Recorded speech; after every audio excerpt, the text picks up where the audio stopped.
আমরা যে জায়গাটা আছি সেটা হলো হযরত শেখ বোরহানুদ্দিন রহমতুল্লাহের মাজার শরীফ। এটা শেখ বোরহানুদ্দিন রহমতুল্লাহের মাজার শরীফ প্রাঙ্গণ এবং এটা মসজিদের সামনে আছে। এই মসজিদে আমরা নামাজ পড়লাম এখন। এরপরে একটু পরে আপনার একটু মাজারটা একটু ঘুরে দেখব। এটা হলো মাজারের গম্বুজ, এই পাশে হলো মসজিদের গম্বুজ। দুটো গম্বুজই খুব সুন্দর কালার। এটা মাজারের মসজিদ গেট এবং এরপরে হচ্ছে মাজার গেট। একটু দেখানোর চেষ্টা করছি। এটা হচ্ছে শেখ বোরহানুদ্দিন রহমতুল্লাহের মাজার শরীফ এবং মাজার গেট। শেখ বোরহানুদ্দিন রহমতুল্লাহ যাকে উদ্দেশ্য করে সিলেটের হযরত শাহজালাল রহমতুল্লাহের আগমন ঘটেছিল, সেই শেখ বোরহানুদ্দিন রহমতুল্লাহের মাজার শরীফ এটা।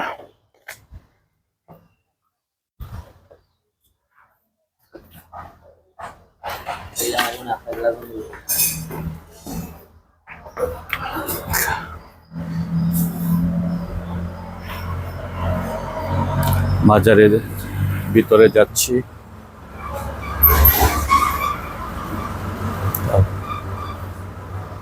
অফিস ঘর।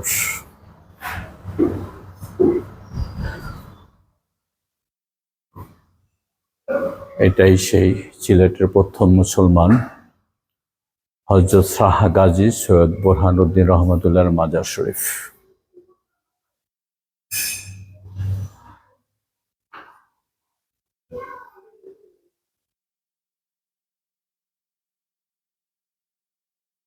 এটা হয়েছে বঙ্গদেশের প্রথম শহীদ হযরত শাহ গাজী সৈয়দ বোরহানুদ্দিন রহমতুল্লাহের পুত্র শহীদ সৈয়দ গুলজার আলম রাদিয়াল্লাহুর মাজার শরীফ, যাকে উদ্দেশ্য করে হযরত শাহজালালের আগমন ঘটে এই সিলেটে।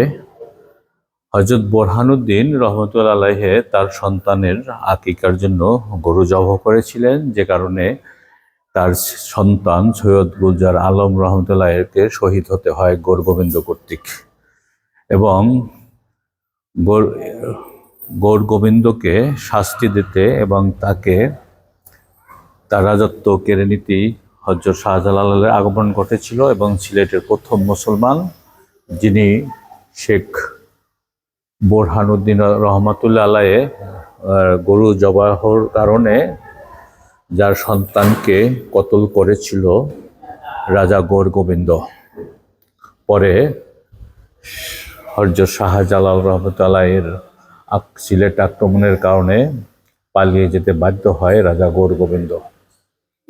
যে যেখানে দেখছেন ভালো থাকবেন, সুস্থ থাকবেন, ভিডিওটা শেয়ার করে দিবেন এবং নতুন নতুন ইতিহাস জানার চেষ্টা করবেন ইনশাআল্লাহ।